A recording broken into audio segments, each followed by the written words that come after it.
All right. The MCU shelf looking pretty good, looking pretty full. Everybody standing up, everybody looking kind of amazing. Oh well, okay, there's Deadpool hanging out in there, but you know. The Mafex Iron Spider standing tall, magnets, ooh. Down to the general Marvel shelf, Avengers, Fantastic Four, villains, etc. looking pretty good too. Everybody looking nice.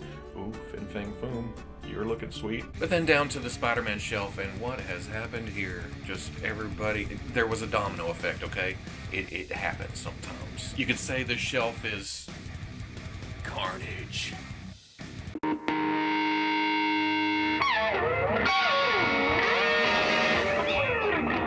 Okay, people, welcome back to another Fwoosh review.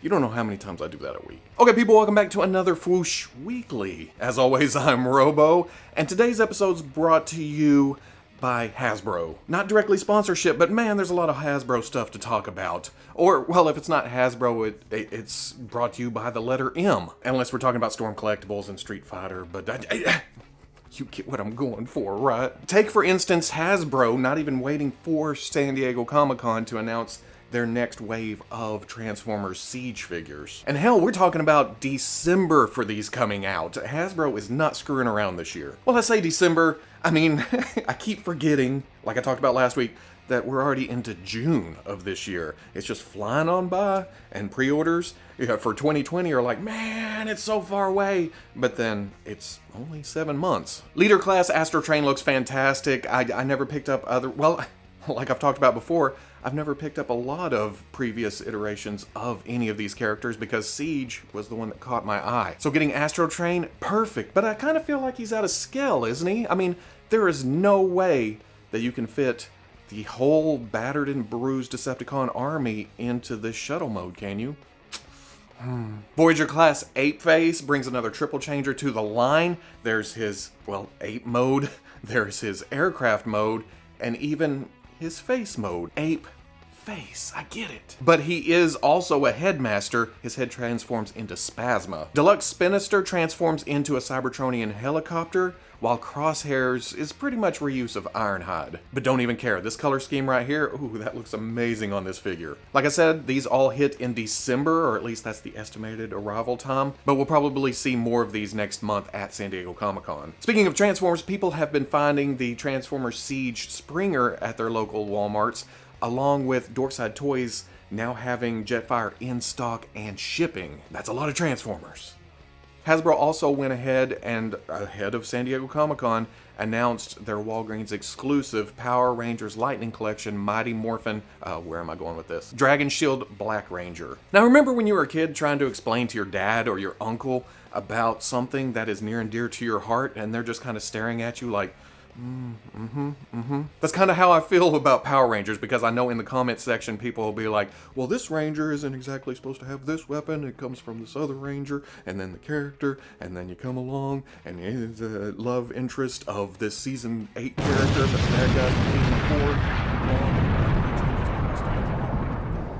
I remember Power Rangers. I see them on side. If I'm walking through the store, it's like, oh, Power Rangers. So I don't know the exact specifics of this character in this costume. But I will tell you, even not knowing anything about the franchise, I went ahead and picked up Hasbro's Power Ranger Lightning Collection Wave 1, and they're fantastic toys, what can I say? And really, Hasbro seems to be treating the franchise fairly well, at least as far as I can tell. Some hardcore fans may be like, oh, Hasbro's running it into the ground, but you're gonna get that with any toy company. $20 should be available this fall. Not exactly a new reveal, but here's a better picture of Hasbro's San Diego Comic-Con exclusive retro carded Boba Fett. I love the vintage colors on this figure, so much so that I finally went out and got the custom from Vaz_StarWars.pics off Instagram, because I do not know if I will be able to open this card.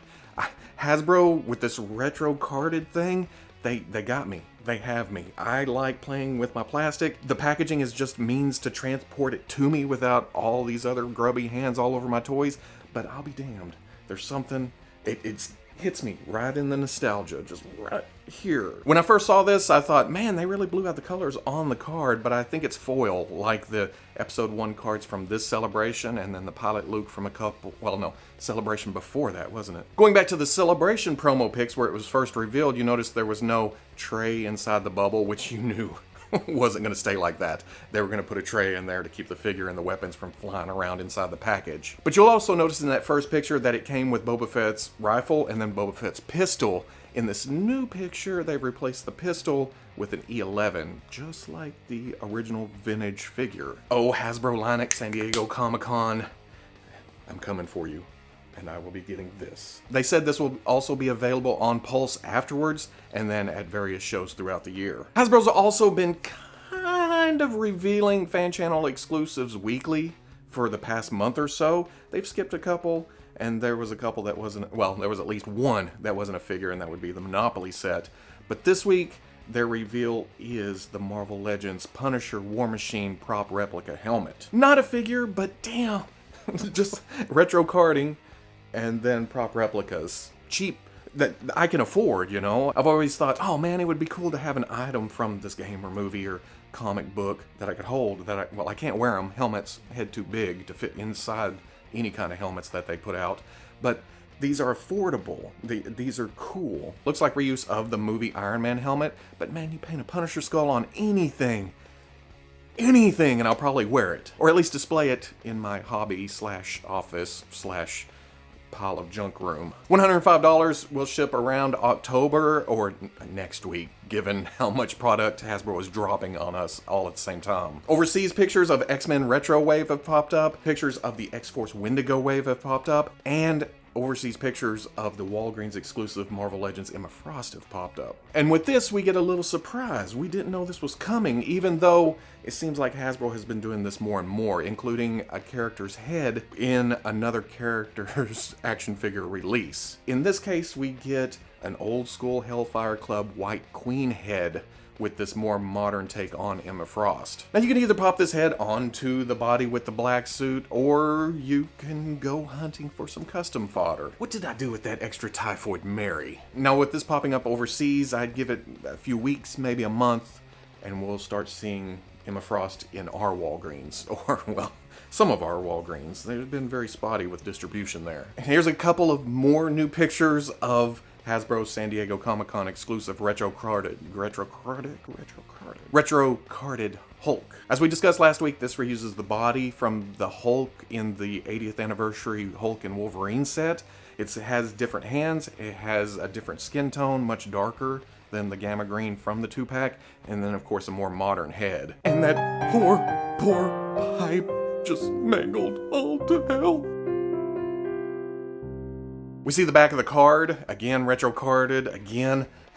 Am I gonna open this son bitch? Maybe? It's a good thing that I actually prefer the 2-pack Hulk, because if I don't want to open this, I'm out nothing, because I'm getting a more classic, lighter skinned green Hulk. Yeah, that's how I'm justifying it. It's gonna be a long, expensive summer. To make sure Hulk isn't lonely, Hasbro also announced their San Diego Comic-Con exclusive Marvel Legends Collector and Grandmaster 2-pack. Now wait a second, aren't we getting a Grandmaster in an 80th anniversary 2-pack with Korg? Yes we are, but in that pack, the Grandmaster is more solemn. He's more serious. In this pack, he's happy-go-lucky. He's smiling, just had not a care in the world. Especially since he got to melt somebody, because it also comes with a little puddle of prisoner goo. That sounded better in my head before it came out of my mouth. It makes you wonder why we didn't get Meek in the Korg 2-pack. Although, I don't know, 2 alien characters in the pack. Korg may be, but neither of them are as big as Grandmaster. They're not as big as a Jeff Goldblum figure. So I can see why, but then again, I'll have a Jeff Goldblum figure for this room and a Jeff Goldblum figure for this room. One's happy, one's serious, I guess. But the draw for me here is the Collector. Beautiful. He comes with the alternate head with the goggles on, and he also comes with the orb, which we've already seen with Star-Lord. I would have liked to have seen the ether here. It would have put us further on getting all of the stones in, I guess, their original form. Hell, I've got a Tesseract laying right here for no good reason. I don't even know where this came from. But the bigger tease is the Cosmo that I thought was coming with this figure, but it's actually part of the packaging. It's like a cardboard piece sticking off the back card. And I thought, ooh, Cosmo in his own little containment cell? Nope, it's not. It's just the package. Bah! $50 at San Diego Comic-Con first, then it'll be on Pulse, then it'll be at various shows after. And then finally, at least as far as Hasbro stuff goes, I think, and where's my list? They've also announced a San Diego Comic-Con exclusive Overwatch Reinhardt in Bunswear skin? Bunswear? I butchered it. Crazy thing about this, the day they announced this, earlier in the day, I was at a GameStop looking at the standard release of Reinhardt going, man, this is a big, bulky ass figure. Not bad for 50, I think it's 50 bucks. But I passed on it. Came home, they announced this, and I'll buy anything. Much like a Punisher skull, if you put something in camo, I'm much more interested in it. Plus, you can't throw an animated Gus head on something and expect me not to buy it. Well, look at that. I got a new set of armor coming. Includes an iconic gold rocket hammer, an earth shatter effect, and a new window for your neighbor's car that you busted out with that baseball that one time. You know you did it. Shh, I'm not gonna tell anybody. $60 at San Diego will be available to other outlets afterwards. Hasbro does not sponsor this channel. I swear. I swear. Big Bad Toy Store has shown their exclusive version of the Storm Collectibles Mortal Kombat Cyrax. It's pretty much the standard version, but it includes the helicopter fatality effect piece. Go Cyrax Choppercopter. I also forgot to mention last week that the chest does open. I think I showed a picture of it. I'd kind of shoved it in there afterwards, but the chest opens for that bomb to shoot out on both the standard and the exclusive versions. Along with them, again, touting newly developed articulation, this may be too tempting. I may have to pick this up just to see what's going on with it, toy-wise. Along with that, Storm Collectibles has also announced some of their San Diego Comic-Con exclusives, at least when it comes to Street Fighter. You get Cammy in a battle costume that's a different color from their standard release. Sagat in white, Guile in blue, and then M. Bison also in blue in his battle costume. NECA hosted a fan event last weekend, and while there were a few reveals, the most interesting to me would be their Teenage Mutant Ninja Turtle stuff. We have the Shredder, but seeing it in the pixel look, it's interesting. Are we going to get more video game style figures? But then they also showed cartoon style Leatherhead, which we've seen before, and a cartoon style Slash. I'm hoping they come in a 2-pack alongside Bebop and Rocksteady, or Bebop and Rocksteady comes out with some kind of army builders of some kind, and then we see Leatherhead and Slash. I don't know. As long as they release them, I'm good as long as I'm able to get plastic in hand. Like I said, there was more. To see all of that, you can go to NECA's Instagram page. They've posted pictures from the show. Mezco solicited their summer exclusive 1/12 collective Moon Knight Crescent Edition earlier this week, and it's a cool looking piece. Whereas the standard Moon Knight is all white, this one has black thrown in, I'm guessing for a more modern look. I love the contrast, but I eventually had to pass. Well, actually, Fate made the final decision because the exact moment this went up for pre-order, my home internet went out. I cannot wait for fiber to be installed here, and I can finally tell AT&T to just fuck. But surprisingly, Moon Knight stayed available for several hours during that day, and at that point I thought, no, somebody's trying to tell me something here. It's still sold out, don't get me wrong, so if you're just now finding out about it, little late. $85 should ship at the end of summer. Bandai has come back around and solicited some new Marvel characters after a barrage of in-game figures. First off, there's the S.H. Figuarts Spider-Man Far From Home S.H.I.E.L.D. stealth suit. I still don't know if S.H.I.E.L.D. gave it to him, but I like sticking an extra S in there.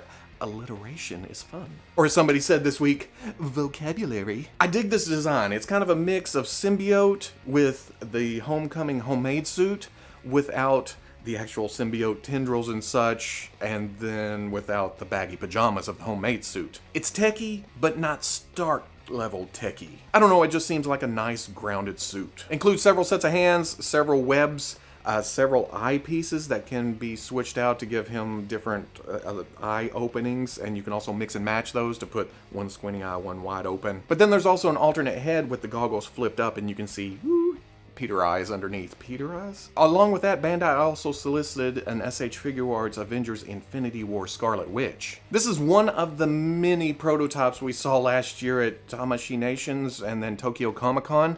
It's nice to see one of those finally make it to the big time to release. Usually when that happens, no matter how old the prototype is, Count Dooku, they usually don't change anything, even if it's kind of outdated articulation. But here, if you go back to last year's prototype, you can see that there was more cleavage showing. There were 4 little clasps on the front of the costume, but this new solicitation picture shows at least 7. So they've moved the costume up for whatever reason. Comes with hands, 3 mutant... Oh, can we say mutant? Yeah, they bought that, didn't they? I think we can say mutant. Magical effects, and then an alternate head with the eyes looking slightly to her left. I can't even gripe about it anymore at this point. This is what they're gonna do, apparently. Both Spidey and Wanda are Soul Web exclusives. They're up for pre-order on sites like Nippon-Yasan right now. Anime Export, you pay now, they order it for you, they ship it to you when it's ready. Spider-Man is 70, Scarlet Witch is 65, and they both ship in January of 2020. And I'm finishing this episode with Medicom because, oh, if you know what I'm about to talk about, if you saw my review earlier in the week of the Mafex Iron Spider, you know that I had problems with the back joints, but the figure itself was fantastic. I replaced the back joints, took about 30 minutes, an hour, and I was done. They're great. I'm using them now. I want to order different ones that are kind of single jointed, not so obvious on the back. I also want to kind of get gold or blue or get a gold paint pen or something. But at the moment, I'm super happy. There was no QC issues with the figure itself. So that makes me fairly confident in the quality of 2 more figures that were solicited over the weekend. Medicom out of nowhere hit us with a Mafex Chicago Bulls Michael Jordan. Now I know I annoy some people by not knowing what I'm talking about, franchises, Power Rangers, Dragon Ball Z. I know even less about sports, but everybody knows Michael Jordan. It's going to be interesting how this figure comes out because it's essentially a base body with soft goods uniform over it. The initial magazine scans, it was hard to tell that it was actually cloth, but the big promotional shots, yeah, there's some fabric going on there. For accessories, of course, he's going to come with a basketball. And just looking at this picture, and I hate to say this about a basketball, but Medicom nailed it. Also comes with an alternate determined head. But like a lot of people pointed out, it doesn't come with a tongue out head. What I think is going to happen here is that Medicom's going to take this base body and give us different versions of Mafex Michael Jordan. They go out of their way to label this Chicago Bulls. Could it be different Bulls uniforms, home, away? I don't know exactly how that works, but I know it's different colors. To further that theory, the original magazine scan had 2 distinct pair of shoes. There was a black pair, there was a white pair, but in the final solicitation, you only get the white pair. So maybe a different version down the line is going to come with a tongue out head that you can switch with this one or that one, and it comes with different shoes where you can switch out the feet like you could on the Mafex Iron Spider I reviewed earlier in the week. Shameless plug! $90 is set to release in April of 2020. But then the biggie, the most drooled over pictures, at least this week. Well, in the toy world. There's probably other pictures out there people are drooling over. The Medicom Mafex Hush Batman. We saw magazine scans of this last week. It blew my mind. Now with the official solicitation pictures, my mind sucked back into my head and then exploded again. The gray and then the shading on top of that on the base body is so deliciously silky smooth. And that's set off by the perfect shade of what I can only call Hush Blue on the trunks, on the boots, on the gloves, on the cowl. The comic book contrast of the yellow belt against all that. The perfectly sculpted heads. You have, I'm Batman. I'm Bruce Wayne. I'm the goddamn Batman. And Medicom isn't even screwing around with weapons that can fall out of the hands. They actually sculpted 2 grapnel guns into hands that you just plug onto the arm. One has the hook inside the gun, the other one has it shooting out. But in case you do want to lose something in the carpet, it comes with 2 tiny batarangs, and then it comes with, well, I'm guessing more alternate hands, but one of them has the batarang knuckles. The only speed bump I foresee on the final product, besides the Bruce Wayne head, and they've been slowly improving their skin tones, their detail paints and that, but I don't have high hopes for it. I have high hopes, but I don't want those to be dashed at the end. But the big speed bump is the cape. It looks a little rough in some of these shots, especially where it meets in the front right here. It's sticking off and this and that. I'm guessing it's wired like we see with Darth Vader. The final product on those are always kind of a little bit more poofy. It sticks off the body a little bit more, but we'll see. They have a year to fine-tune this. $70, and it's scheduled for April of 2020. When it comes to Medicom and pre-ordering, sometimes I click the pre-order button and I go, will I even be alive by the time this comes out?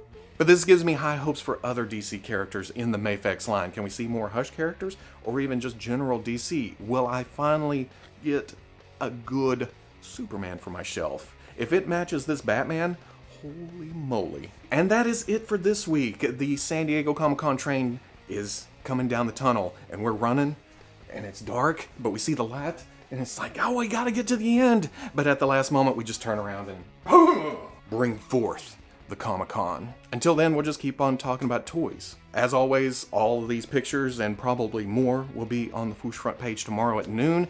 You can get a better look in case I was in front of it or something. So, if you enjoyed this Fwoosh Weekly, comment, like, subscribe, and I'll catch you on the Fwoosh.